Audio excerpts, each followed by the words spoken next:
우리 함께 사도신경으로 신앙 고백하겠습니다.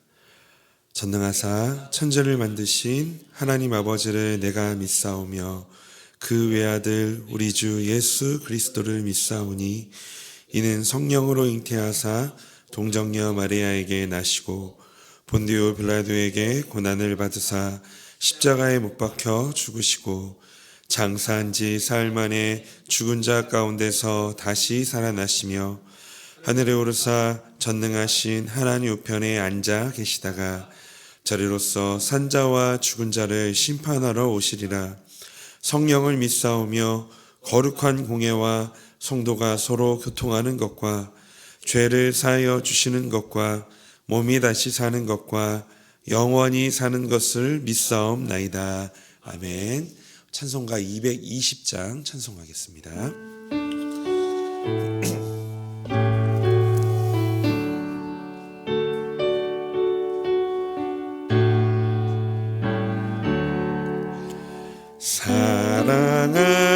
사랑하는 주님 앞에 형제 자매 한자리에 그 신은혜 생각하며 즐거운 찬송 부르네.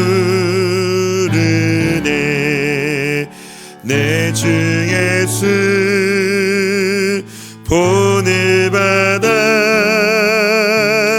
모든 사랑 내 몸같이 환난 근심 위로하고 진심으로 사랑하세. 사랑하는 주님 앞에 온갖 충성 다 바쳐서 괴로우나 즐거우나 주님만 힘써 섬기네. 거룩한 님 거룩한 손 제자들의 발을 씻어 남 섬기는 종의 도를 몸소 행해 보이셨네. 사랑하는 주님 예수 같은 주로 섬기나니 한 피 바다 한 몸 이름 형제여 친구들이여 한 몸같이 친밀하고 마음으로 하나 되어 우리 주님 크신 뜻을 지성으로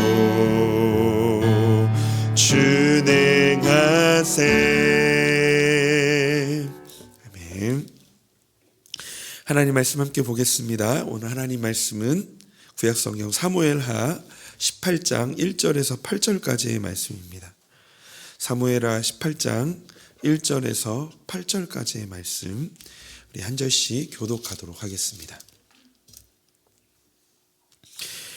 이에 다윗이 그와 함께한 백성을 찾아가서 천부장과 백부장을 그들 위에 세우고 다윗이 그의 백성을 내보낼세 3분의 1은 요압의 휘하에 3분의 1은 수르야의 아들 요압의 동생 아비새의 휘하에 넘기고 3분의 1은 가드 사람 이때의 휘하에 넘기고 왕이 백성에게 이르되 나도 반드시 너희와 함께 나가리라 하니 백성들이 이르되 왕은 나가지 마소서 우리가 도망할지라도 그들은 우리에게 마음을 쓰지 아니할 터이요 우리가 절반이나 죽을지라도 우리에게 마음을 쓰지 아니할 터이라.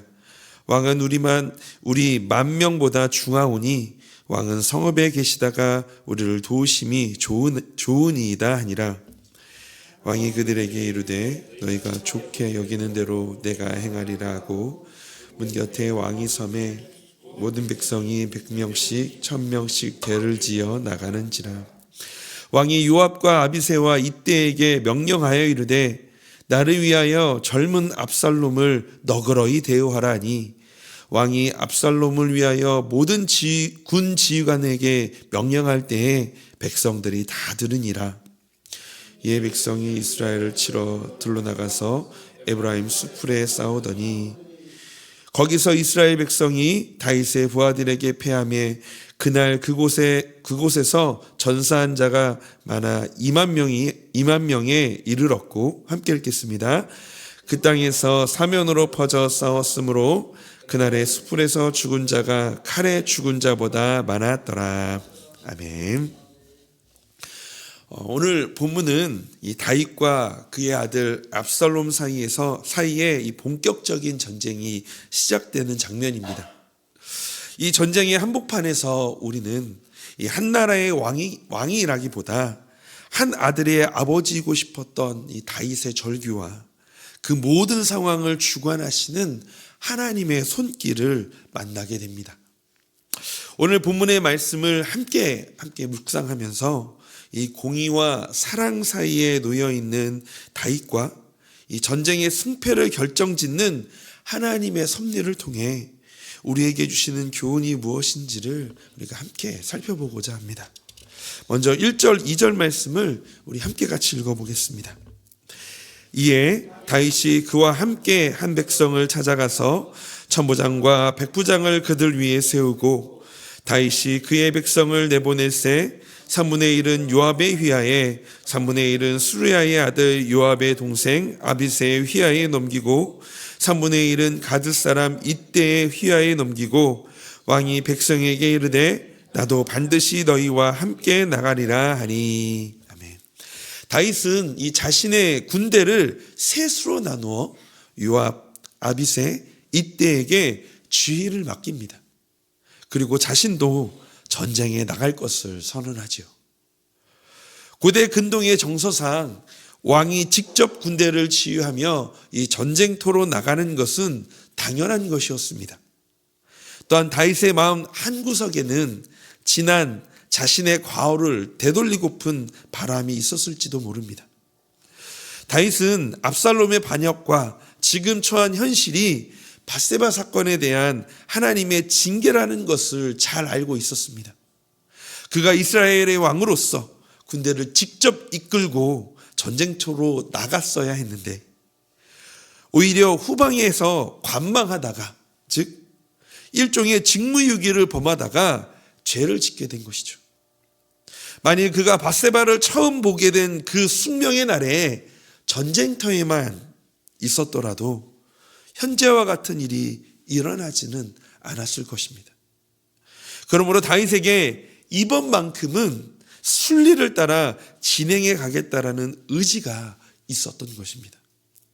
사실 우리가 있어야 할 곳에 있지 않고 해야 할 일을 하지 않고 있다가 죄를 짓는 일이 얼마나 많습니까? 우리가 주어진 환경에서 최선을 다해 살아간다는 것은 아름다운 성도의 모습일 뿐만이 아니라 죄를 방지하는 효과까지 있다는 것을 우리는 다윗의 과오를 통해 배우게 되어집니다. 한편 다윗이 전쟁터로 나갔다라는 말을 들은 이 군사들의 반응은 의외였습니다. 우리 3절 4절 말씀입니다. 백성들이 이르되 왕은 나가지 마소서. 우리가 도망할지라도 그들은 우리에게 마음을 쓰지 아니할 터이요 우리가 절반이나 죽을지라도 우리에게 마음을 쓰지 아니할 터이라. 왕은 우리 만 명보다 중하오니 왕은 성읍에 계시다가 우리를 도우심이 좋으니이다 하니라. 왕이 그들에게 이르되 너희가 좋게 여기는 대로 내가 행하리라 하고. 군사들은 다윗이 절대로 전쟁에 나가면 안 된다라고 이렇게 반응을 합니다. 왜냐하면 이 전쟁은 여느 때와 달리 우두머리가 표적인 전쟁으로 두목만 제거하면 끝나는 싸움이었기 때문입니다. 왕은 우리의 만명보다 중하오니. 다윗이 죽으면 다윗의 군대는 압살롬 군대와 싸울 명분이 사라지게 되는 상황이었고, 압살롬의 군대에게도 다윗의 목숨이 만 명의 목숨보다 더 귀한 전리품으로 간주했을 것입니다. 설령 다윗의 군대들 중 만 명이 죽는다 해도 이 다윗의 군대는 다윗이 살아있는 한 압살롬을 대항해 끝까지 싸울 것입니다. 이런 차원에서 다윗은 그들 만 명보다 귀한 것이었습니다. 이러한 점을 아히도벨은 의식하고 우리 앞선 단락에서 압살롬에게 속히 다윗을 제거하자고 제안했던 것입니다. 또한 마음 약한 다윗 왕 앞에서 어떻게 그의 아들을 죽일 수 있을까요? 그리하여 다윗의 신하들은 왕에게 심리적인 치명타를 가할 수 있는 이 잔인한 장면을 목격하지 않도록 전쟁터에 나오지 말 것을 호소하고 있는 것입니다. 이러한 군사들의 충정 어린 호소를 듣고 설득된 다윗은 그들의 뜻을 따라 후방에 있기로 결정합니다. 이제 다윗은 군대를 이끌고 전쟁터로 나가는 세 장군에게 마지막 부탁을 하죠.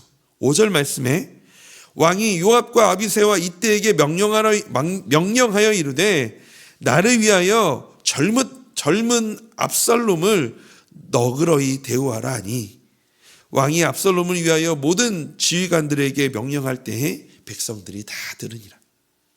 나를 위하여 젊은 압살롬을 너그러이 대우하라. 압살롬에게 너그럽게 대하여 달라는 이 다윗의 부탁은 무슨 의미일까요? 우리는 이 대목에서 다윗 내면의 갈등을 상상할 수 있게 됩니다. 그동안 다윗은 압살롬을 대항해 싸우기 위해 치밀한 계획을 펼쳤지만 결정적인 순간이 임하자 아버지로서의 본능이 앞서게 되는 것을 우리는 보게 됩니다. 그는 압살롬에 대해 젊은이라는 표현을 사용하는데요. 이 원어로는 나으르라는 단어입니다. 그런데 이 나으르라는 단어를 이 공동 번역에는 아직 철이 없으니로 번역하고 있더라고요. 즉 그저 철없이 부모에게 반응하는 청소년처럼 압살롬을 치근히 여겨달라는 이 다윗의 그런 요청이었습니다. 비록 아들이 칼을 들고 자신을 치러 왔지만 아버지는 아들이 죽기보다 살아서 돌아오기를 바라는 간절한 사랑을 포기할 수 없었던 것이죠. 사실 다윗 자신도 전쟁의 결과를 너무나 잘 알고 있었습니다. 이 전쟁의 끝은 다윗 자신이 죽거나 압살롬이 죽어야 끝나는 전쟁이었다는 것을요. 그는 한순간의 간음이 이처럼 커다란 고통을 겪게 될 줄을 몰랐던 것입니다. 만약 알았더라면 결코 죄를 짓지 않았겠죠. 죄라는 것이 항상 그런 것 같습니다. 만일 우리가 죄를 짓기 전에 그 죄가 어떤 파급 효과를 가져올 것인지를 가늠할 수 있었다면 대부분의 사람들은 죄를 짓지 않았을 것입니다.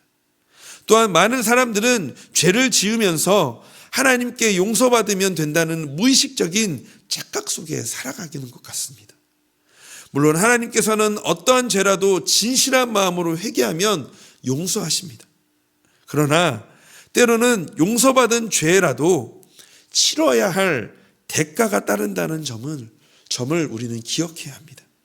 예를 들어 알코올 중독자가 회개하면 하나님께 용서받을 수는 있지만 용서받은 후에도 중독에서 오는 후유증과 가족들이 받는 상처는 두고두고 그를 괴롭힐 것입니다. 결국 다윗이 전쟁에 출정하는 지휘관들에게 아들을 너그러이 대우하라는 말은 자신의 죄 때문에 아들이 심판의 도구로 쓰이고 망가지고 있다는 이 죄책감으로 인해 그를 긍휼히 여기는 마음으로 이렇게 부탁을 했던 것입니다. 그러나 다윗의 이러한 부탁은 공적인 전쟁을 사적인 감정으로 처리하려 했다라는 이 비판을 받을 수 있는 대목이지만, 동시에 죄인인 인간을 향한 이 끝없는 사랑을 가진 하나님의 마음을 희미하게 남아 보여주는 그림자이기도 합니다. 끝까지 하나님을 외면하는 우리들에게 포기하지 아니하시고 끝까지 사랑하는 그 하나님의 사랑.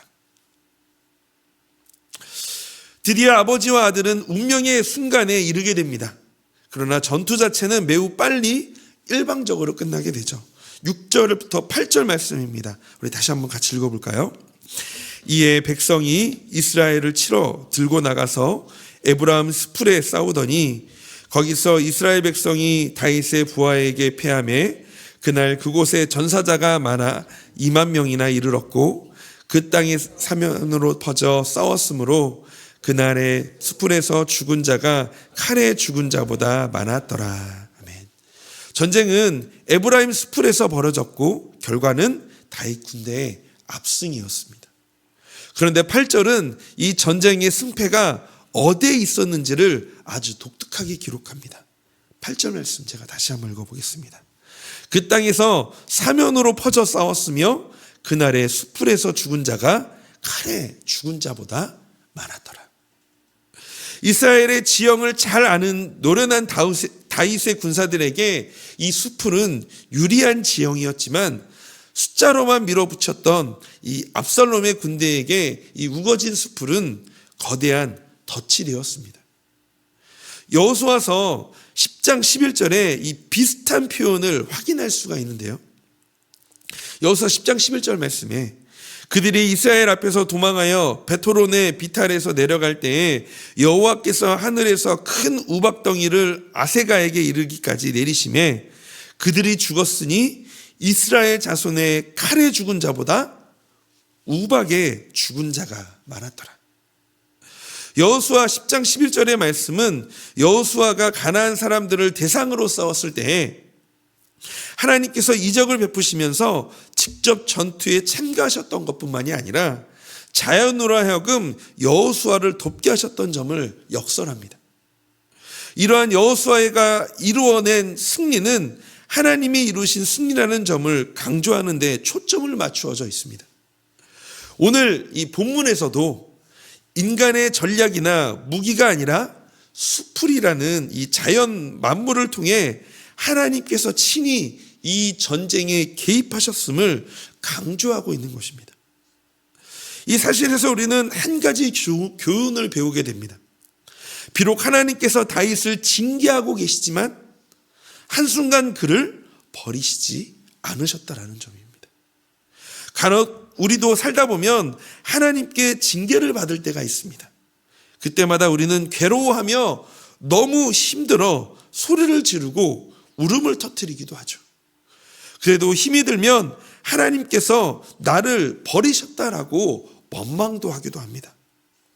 그러나 하나님은 결코 한 번 택한 자녀를 버리시지 않으시는 분이십니다. 이사야서 49장 15절에 이렇게 말씀하고 있죠. 함께 같이 읽어보겠습니다. 여인이 어찌 그 젖먹는 자식을 잊겠으며 자기 태에서 난 아들을 긍휼히 여기지 않겠느냐. 그들은 혹시 잊을지라도 나는 너를 잊지 아니할 것이라. 아멘. 말씀처럼 책망하고 징계하는 한이 있더라도 하나님은 버리시지 않으십니다. 결국 본문은 다윗의 삶은 이렇게 하나님의 은혜 안에 있는 삶이었음을 보여주고 있는 대목이죠. 사실 우리가 오늘 사무엘하 18장 1절에서 8절까지의 본문 말씀만 봤지만 우리 날마다 솟는 샘물의 본문에 보면 이 17장 후반절의 말씀부터 진행되어지잖아요. 말씀을 쭉 읽어가면서 이 어떻게 보면 도망가고 있는 이 다윗과 이 백성들을 향해 선대하고 있는 그런 이방의 민족 속에 있는 사람들, 그런 모습을 보면서 왜 이 다윗을 패정병과 같은 이미 망한 것만 같은 이 다윗을 사람들이 선대하고 따를까라는 그런 질문들을 하게 되었었던 것 같습니다. 그런데 쭉 읽어보면서 마지막 대목에 보니 하나님이 이 다윗을 끝까지 포기하지 않고 붙들고 계시는구나 라는 사실을 우리는 확인할 수 있게 되어집니다. 말씀을 마무리하면서 오늘 본문은 우리에게 두 가지 영적인 교훈을 줍니다. 첫 번째는 전쟁의 승패는 하나님께 달려있다라는 사실입니다. 압살롬은 숫자를 의지했고 다윗은 조직을 갖췄지만 실제 승리를 이끄신 분은 수풀을 움직이신 하나님이셨습니다. 우리 인생의 복잡한 문제가 때로는 우리를 가로막는 장애물처럼 보이지만 하나님은 그 환경을 도구 삼아서 악을 물리치시고 우리를 보호하십니다. 내가 싸우려 하지 말고 수풀의 주인이신 하나님께 모든 것을 맡기시는 우리 성도님이 되시기를 소망합니다. 둘째, 다윗의 마음은 우리를 향한 하나님 아버지의 마음이라는 사실입니다. 다윗은 지휘관들에게 나를 위하여 압살롬을 살려달라고 부탁합니다. 압살롬의 생존이 곧 나의 안녕이라는 뜻이죠. 우리는 모두 하나님을 반역하고 제 길로 갔던 압살롬과 같은 존재들입니다.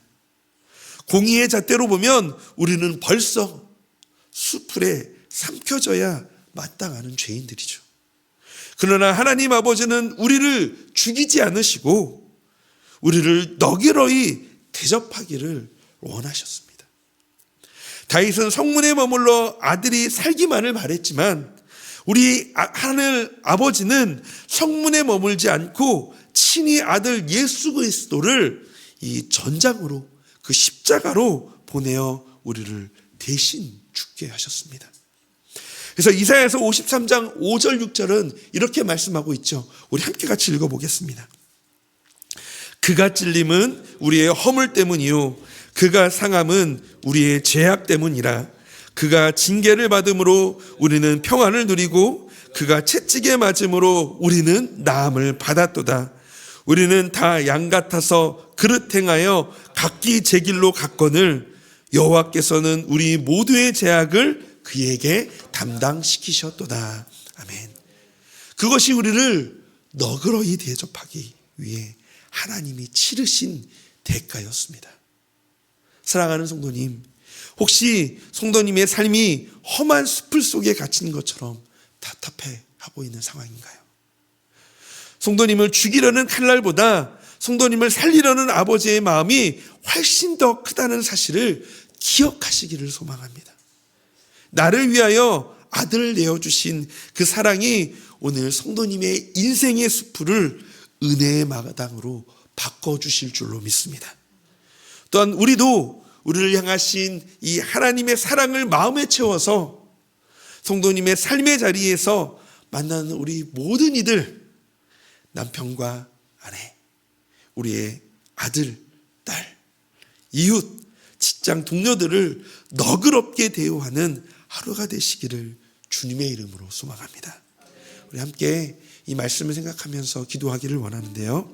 우리 첫 번째 기도 제목은 이 전쟁의 승패가 인생의 숲을 속에서 우리를 지키시는 하나님께 있음을 믿고 오늘 내 앞의 문제들을 주님께 맡기고 평안하게 하여 달라고 기도했으면 좋겠습니다. 두 번째는 나의 교만함에도 불구하고 여전히 너그러이 대해주시는 그 사랑에 감사하며 나도 그 사랑을 전하는 성도가 되게 하여 달라고 기도하기를 원합니다.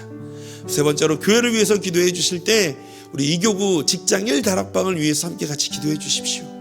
매일 묵상과 기도로 주님이 주인이심을 고백하며 삶으로 살아내게 하여 달라고 이 시간 이 세 가지를 놓고 함께 같이 기도하며 오늘 하루를 시작하기를 원합니다. 같이 기도하겠습니다. 사랑의 하나님, 오늘도 주님께서 주시는 이 놀라우신 하나님의 말씀을 우리의 마음에 새기며 나아가기를 원합니다. 하나님, 전쟁의 승패가 인생의 숲을 속에서 우리를 지키시는 하나님께 있음을 믿습니다.